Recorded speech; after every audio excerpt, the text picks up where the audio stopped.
AIMIM party ने प्रवक्ता शादाब चौहान को बनाया मुरादाबाद प्रभारी।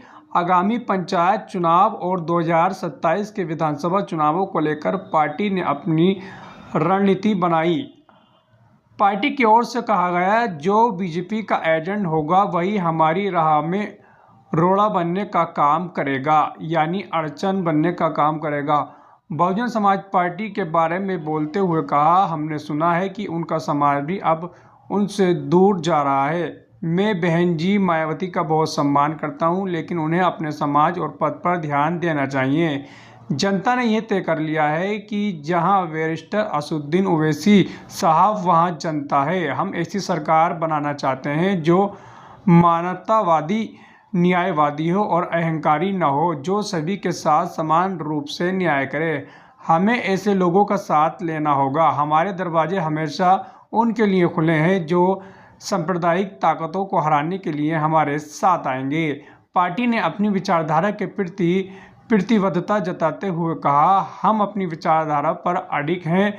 जिसकी विचारधारा हमसे मिलती होगी हम उनके साथ खड़े रहेंगे।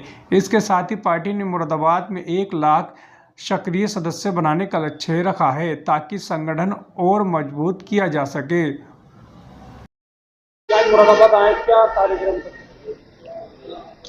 आज मुरादाबाद माननीय प्रदेश अध्यक्ष शौकत साहब के आदेश अनुसार मुरादाबाद के संगठन की समीक्षा के संबंध में मेरा आगमन हुआ है, क्योंकि एमआईएम ने पूरे प्रदेश भर में हर जिले में प्रभारियों की नियुक्ति की है और मेरे लिए ये गर्व का अवसर है कि मुझे मुरादाबाद जैसा ऐतिहासिक जिला पार्टी ने दिया है। बैरिस्टर ओवैसी साहब और शौकत साहब ने विश्वास जताया है और हम अपने संगठन के साथियों से मिलने के लिए और यहाँ के क्या मूल विषय हैं, संगठन को कैसे मजबूत करके पंचायत चुनाव और विधानसभा चुनाव की तैयारी करना है, क्योंकि ऑल इंडिया मजलिस इत्तेहादुल मुस्लिमीन मुरादाबाद की सभी सीटों पर विधानसभा चुनाव लड़ेगी एवं यहाँ जो पंचायत की सीटें हैं, जिला पंचायत की, उन पर भी चुनाव लड़ने का कार्य करेगी। उसी की तैयारियों की शुरुआत आज से हो रही है। इस संबंध में हम संगठन के पदाधिकारियों को, जिम्मेदारों को, हमारे जिलाध्यक्ष फरगानी साहब और बकी साहब, हाफिज वारिस साहब, तमाम जो जिम्मेदार हैं, उनके नेतृत्व में कैसे पूरे संगठनात्मक ढांचे को मजबूत करना है और ब्लॉक स्तर, ग्राम स्तर पर पार्टी का जो कैडर प्रोग्राम और सदस्यता कार्यक्रम है माननीय प्रदेश अध्यक्ष शौकत साहब के आदेश अनुसार, उसको प्रचार प्रसार के लिए और संगठनात्मक ढांचे को मजबूत करने के लिए मेरा आगमन हुआ है। इंदौर में एक सलमान लाला नाम का लड़का था, गैंगस्टर बताया जा रहा है और बताया परिवार के लोगों ने आरोप लगाया कि पुलिस ने तो उसकी हत्या कर दी है। क्या आपको नहीं, कहीं भी जुडिशियल किलिंग नहीं होना चाहिए। आरोप अगर किसी पे लगता है तो जुडिशियल किलिंग के हम लोग हमेशा खिलाफ हैं। पॉलिटिकल कस्टोडियल किलिंग, चाहे जुडिशियल किलिंग या पॉलिटिकल कस्टोडियल किलिंग हो या पुलिस कस्टोडियल किलिंग हो, हम उन सब के खिलाफ हैं। भारत में न्यायालय है, हमारी एक न्यायिक व्यवस्था है, उसके तहत अगर कोई आरोप किसी पर लगता है, कोई अपराध भी करता है, तो सजा देने का कार्य अदालत का है, पुलिस का नहीं है। पुलिस का काम सिर्फ और सिर्फ जांच कर करके तथ्यों को अदालत में रखने मात्र का है।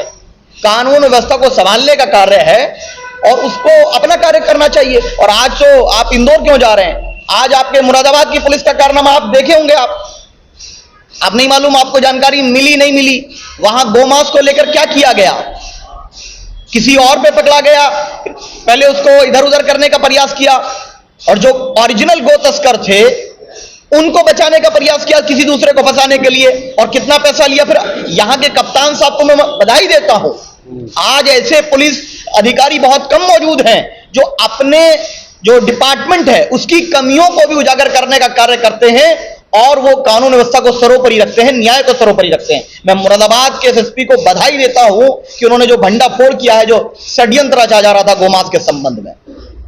बिहार में जो कांग्रेस की जो यात्रा की, उसमें जो प्रधानमंत्री उनको लेकर आपत्ति में सब किया गया। हालांकि जो मुरादाबाद सांसद है रुचि वीरा, उनके द्वारा जो है उसको नजरअंदाज किया गया। किस तरीके से देखते हैं आप? देखिए, राजनीति में किसी के लिए भी एक शब्दों की मर्यादा लांघना बेहद अनुचित है। चाहे आदरणीय प्रधानमंत्री जी की माताजी को गाली दी गई हो, चाहे मणिपुर की हमारी बेटियों को नंगा घुमाने का षड्यंत्र रचा गया हो, चाहे दलितों के साथ हाथरस की घटना घटी हो, पूरे भारत में कहीं भी किसी भी प्रकार से महिला का अपमान होता है, ये बेहद निंदनीय है और किसी की भी माताजी को गाली देना बेहद निंदनीय है। लेकिन अफसोस की बात है, जब आदरणीय प्रधानमंत्री जी की माताजी के बारे में अपशब्द कहे गए, जिसके हम भी उसका निंदा करते हैं, तो आदरणीय प्रधानमंत्री जी और बीजेपी को याद आ गया। और सोशल मीडिया पर हमारे परिवार के संबंध में और दूसरे राजनीतिक दलों के परिवार के संबंध में जो गालियां दी जाती हैं और बीजेपी और उसके समर्थन के वाले लोग देते हैं, जब खामोश हो जाते हैं। और मुझे एवं हमारी पार्टी के प्रदेश अध्यक्ष शौकत साहब को मारने की धमकी दी जाती है खुलेआम, और जब पुलिस से शिकायत की जाती है तो धमकी देने वाला कहता है कि आप किसी को भी टैग करो, किसी को भी मेंशन करो, हम आपकी हत्या करेंगे। अगर कोई ये धमकी दी जाती बीजेपी के लोगों को, तो देने वाले के घर बुलडोजर पहुंचता या नहीं पहुंचता, आप बताइए। उस पर कार्रवाई होती या नहीं होती, गोली पैर में लगती या नहीं लगती, ये सवाल या निशान है। क्या विपक्ष की आवाज को दबाने के लिए किसी के इशारे पर यह किया गया? तो हिपोक्रेसी नहीं होनी चाहिए। भारत के संविधान ने सबको बराबरी का अधिकार दिया है, किसी भी प्रकार विभाजन नहीं होना चाहिए। इसीलिए एमआईएम उत्तर प्रदेश में मूल मुद्दों को लेकर शिक्षा, स्वास्थ्य, रोजगार, प्रगति, महिला सुरक्षा और शराबबंदी, क्योंकि अपराध का मुख्य कारण है शराब, एक्सीडेंट का कारण है शराब, महिला अपराध का कारण है शराब। तो अगर हमारी सरकार होगी तो हम पूर्ण रूप से शराब को बंद करके अपराधीकरण को रोकने का कार्य करें। गुजरात और बिहार वाली नहीं, हमारी शराबबंदी गुजरात और बिहार वाली नहीं, ओरिजिनल वाली होगी।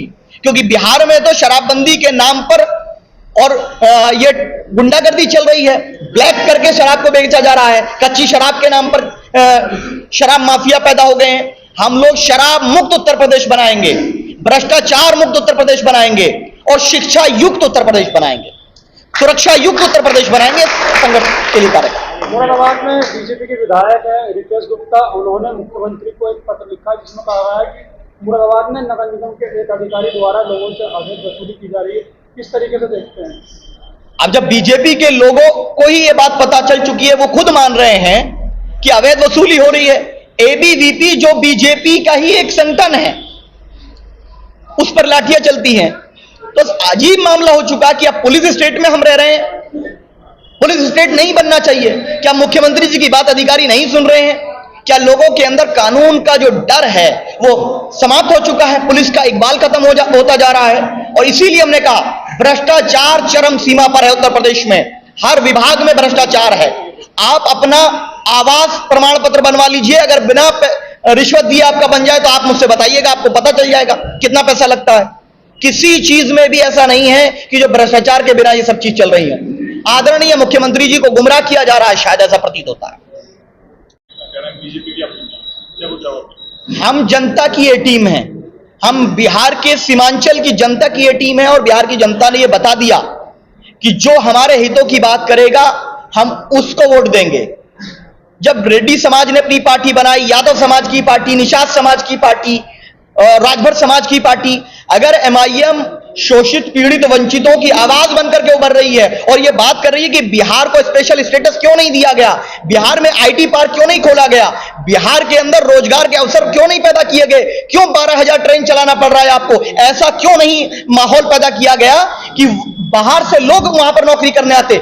आज भी हमारे बिहार के भाई बंगाल, मुंबई, महाराष्ट्र, गुजरात, इस जगह जाकर के, कर्नाटका में जाकर के नौकरी करने पर, मजदूरी करने पर मजबूर हैं, क्योंकि एनडीए हो या यूपीए दोनों सरकारें नाकाम रही और हम जनता के दिलों को जीतने आए हैं। और यह सब मजाक बन चुका। हमारे नेता बैरिस्टर ओवैसी साहब के नेतृत्व में अख्तरुल इमान साहब ने लालू जी और तेजस्वी जी को लेटर लिखा कि हम बिहार के हित को सर्वोपरि रखते हुए सेक्युलर वोटों का बंटवारा रोकने के लिए, सांप्रदायिक ताकतों को हराने के लिए मिलकर चुनाव लड़ना चाहते हैं बिना किसी शर्त पे।